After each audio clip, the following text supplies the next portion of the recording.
Hi, it's David Shummy again, and I just wanted to show you this new mat cutter that I've just had delivered to me. It's a Logan machine. It's the Artist Elite mat cutter. Now this is a pretty big box and she weighs a fair bit. So it's a full-size mat, well, it's considered a full-size mat cutter for standard size boards. Professional picture framers use all different size of cutters, and a lot of people now go on to computerized cutting machines. But if you're working at home, or if you're just a small hobby business, you need a good mat cutter that'll do the job just for you. So this machine might help artists, and in fact that's why they've called it Artist Elite Mat Cutter. It's a bigger version. It's the Model 451. Now I haven't actually even seen one of these before. I have used other Logan machines, so I'm sort of a bit aware about how to use things, and I have cut mats by hand for the last 30 years, thereabouts 25 years of my life. Nowadays, of course, we use a big Valiani computerized machine, a Valiani Libra. But I still recommend for people who are starting out, or if they're trying to cut their own things at home, to get a good machine. And Logan seems to have it pretty well nailed. So let's see how this one works. What I'll do, we'll just open the box up, we'll have a look at what's on the inside. So she's a pretty big box. In fact, they've even stapled this corner end. Often they just tape them, but this is a fairly substantial machine, I can tell you by the weight of it. Okay, a couple of little bits of tape there on the end too.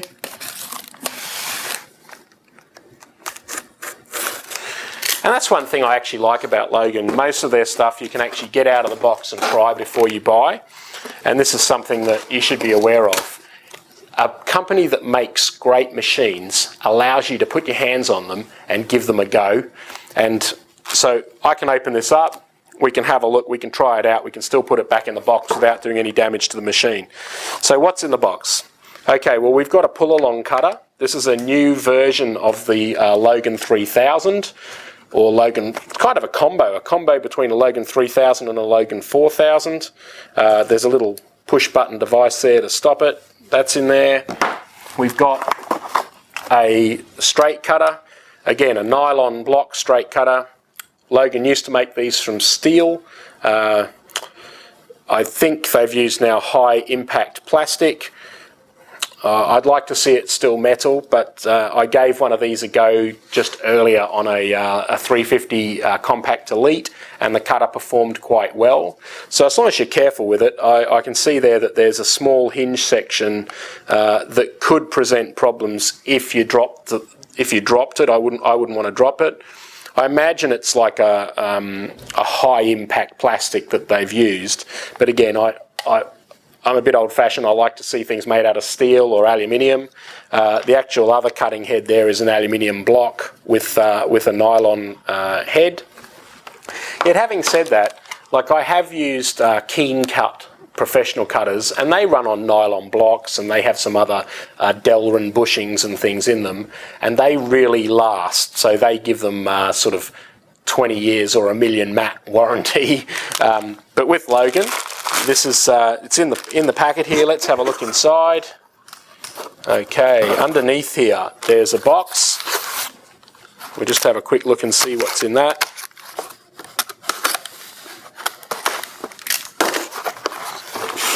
Okay, right, that has a little measuring arm. We'll have a look at what that does in a minute. And there is our adjustable mat width arm. I know that from having looked at other machines. So we'll chuck that out of the way. Wow, it's all wrapped in plastic. We'll get it out. Then we can get rid of this box.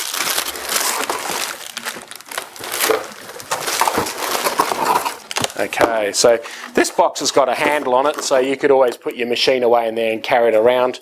But a tool like this, you generally would then use it. I'll just chuck it over there.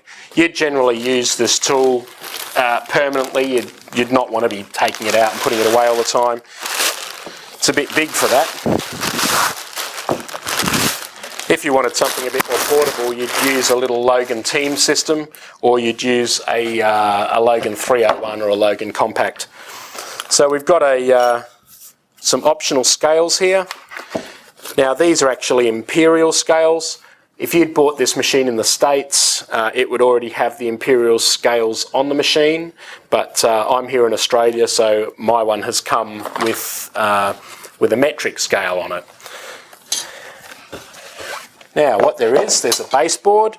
It's a fairly large baseboard and a hinge. We'll just measure that and see what size the baseboard is. Okay, so the full baseboard is nearly 45 inches, and between the hinges there, it measures a good 42. So certainly cutting a 40-inch mat board is going to be no problem at all. Now let's have a little look. They've got a few things in here. I'm not quite familiar with all of it. So a little Logan screwdriver to help you put things together. A couple of bars. Now these bars are going to slot in here. I can see that already. There is a shape there. So they would slot into the machine, and in fact there are some threaded holes there, and I would imagine, yeah, inside here there are a couple of little threaded screws. They are going to go in. That's why they've given you the screwdriver. They are definitely going to go in here. I can see that. I don't really need to look at the instructions. A little bit tricky. I don't know how I would get that in there. That's awkward for me, but there we go. I've almost got it in.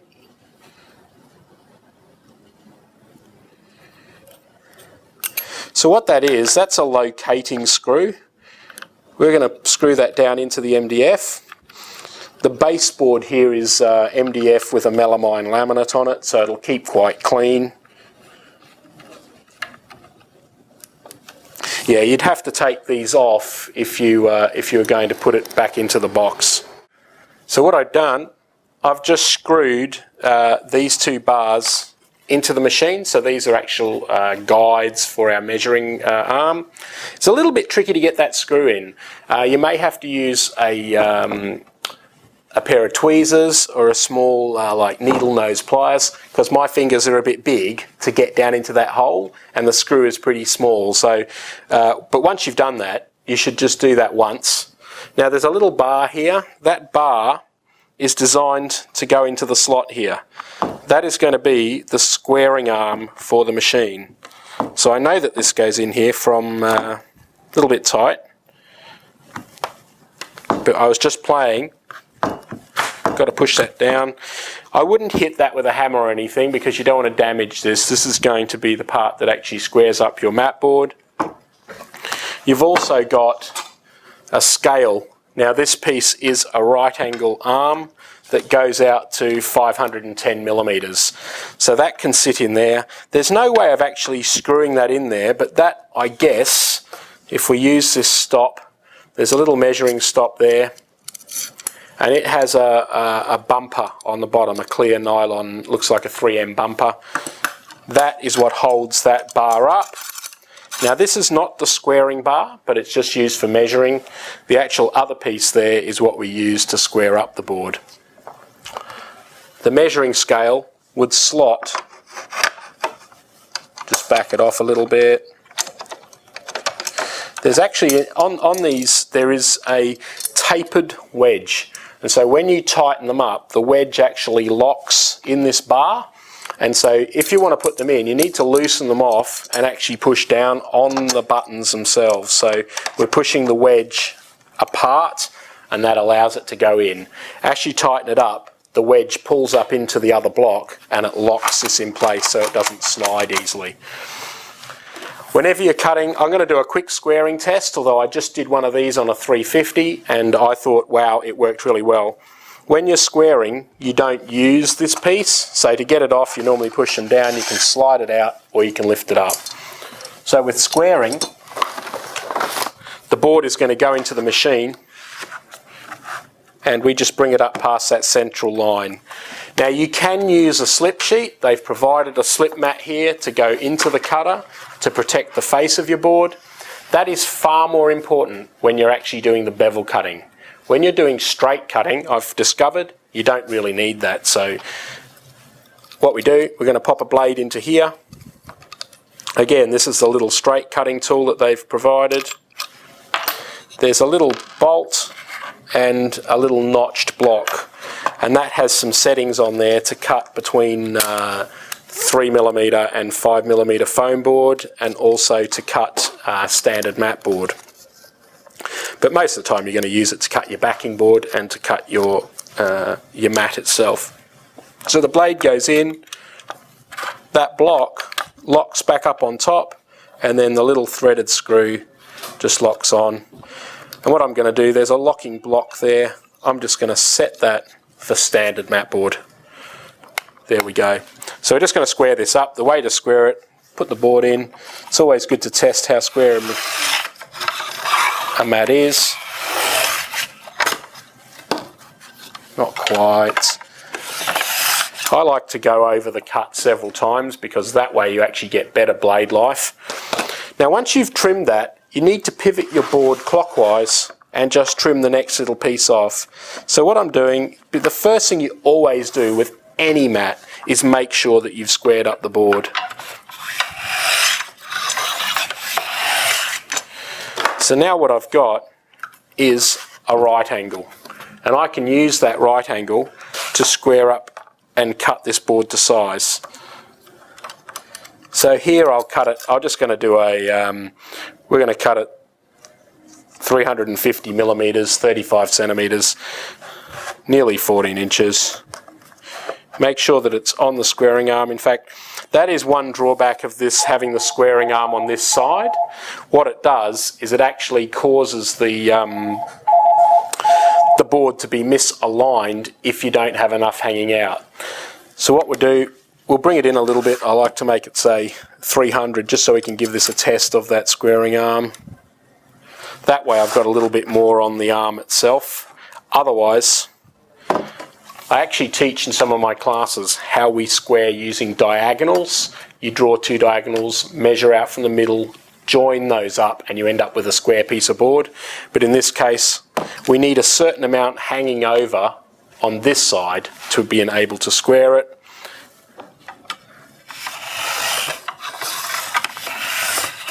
So again, a couple of cuts, I'm through with my board, and then I'll pivot it. Now again, I want to use enough here so that I'm going to actually, I'll make it 300 by 230 mil, just because that's the off-cutter board that I've got here.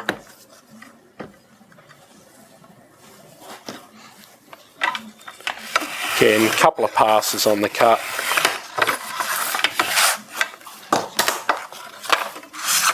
Now, a quick test just to see if this board is square. If we measure and make sure that it's parallel, and first up, I like to check from the 100mm always because you can't rely on the end of the tape measure. So yeah, we were cutting 300, that's exactly 300. Measure it in two places.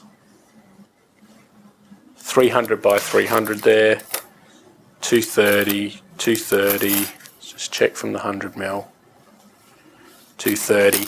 Now the way to check if that's square is measure the diagonals. So we come in and very accurately put our 100mm right on that corner, measure down to the other corner.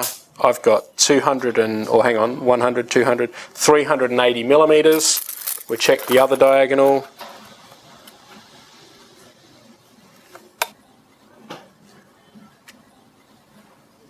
We got 380mm. So we've got a square board. Now let's have a look at how we cut the window. Just pop the arm on, and I'm going to come in. You usually read the scale on this machine. It's designed to read the scale off. Gee, now that's a bit tight. This is unusual for me. Okay, if I push down, loosen more.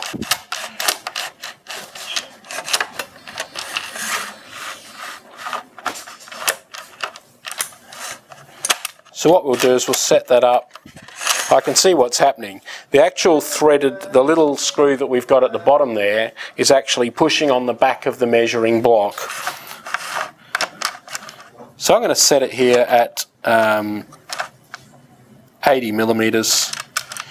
That's only going to give us a small window, but it'll enable us to check how good it is. Put your slip mat into the machine. That's going to protect the base of the cutter. We then put our board in and we measure it up by drawing the line where we want that window to cut. So this is only going to make a small window, but it will enable me to see how well the machine works. Cutter straight out of the box. Going to have to put a blade in there. A little bit different this one. The blade itself, it's going to slide in. Now I'm curious here whether we actually how we put that blade in. We need to release on the back here. There is a screw. What we need to do is release that so that we can pivot that cutter head up. Then we can get to the blade zone and slide that blade in. It's in position when it goes all the way in. Be careful when you put it down again, because you don't want to catch this blade on the slot. It's got to go into the slot, and then you put that threaded screw back. So now the blade, it's in the machine, but it's protected with inside the metal part of the machine itself. So when we're going to cut, we're going to push down. This is a pull-along cutter. Some of the other Logan tools work on a push mechanism, but this works on a pull. They've actually also got here some measuring stops. So in effect, you could use your measuring stops on this bar and set it up to set your depth. So if I was going to cut this and it's cut at 80, if I set that at 80 millimeters there, I can bring that board right down, and that will enable the cutter, when it hits that stop, that should be 80 millimeters. Now they've included another little stop here, which is what I would imagine is this is going to be able to be used from the other end of the machine. And what I could do is I could set this up here. So if I was doing a number of these, okay, so if I set that up there, that has given me now a starting block and a finishing block. So this would be quite quick, and I can show you how quick it will be. Because I've got two stops there, I'm able to push the cutter hard up against that stop. There is a little thumbnail sort of thing here that you can push down into the board to stop the cutter moving. It's just an extra little thing that helps you get a good start point. Otherwise, you line up the guide on the back of the cutting tool. So this one starts at the top. I would usually work at it from the side, pivot the blade in, and then I pull it down until I've actually hit this stop here. Now I can see that's not quite far enough, so I may have to adjust my scale slightly. Now because I've got those stops set, I can quickly flick that around and go and do the other side straight away. So I've already got the stops there, I don't have to think too much. And then what I would do, I can still leave that base stop because we're cutting 80 millimeters, but I need to readjust this top stop. And the way I set that is I look at the scale there, I can see where the start mark is, drag my stop up. So now we've got stops, blade in, all the way down, pivot out, flip the board around, and this is actually quite a quick machine. For a manual tool,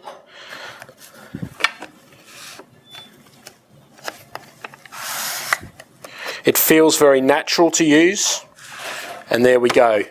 The board itself has fallen out, and I've actually got no overcuts, which is a great sign.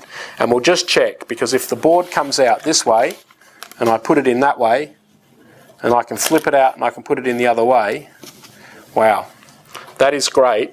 That board and that machine is very square. So again, Logan has come up with a machine that will work cutting full-size sheets of standard mat board.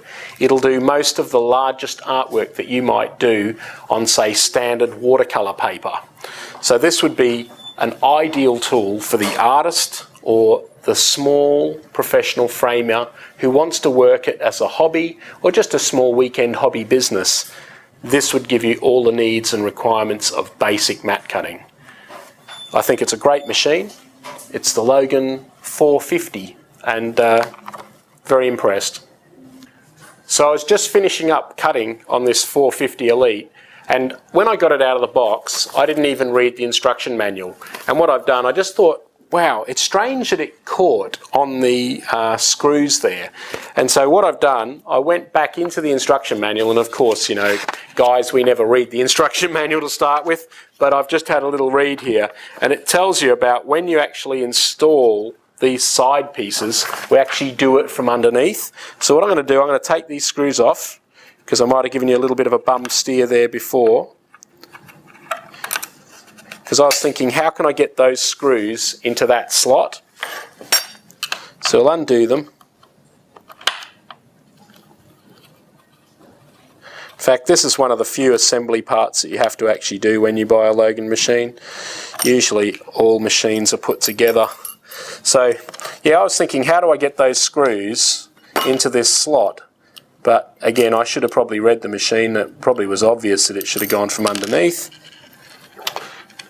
But what would happen, that bar would go in there, and then we would insert the screws from this side.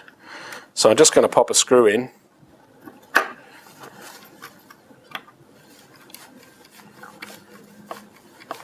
Oh, that's cool. I can feel it locking.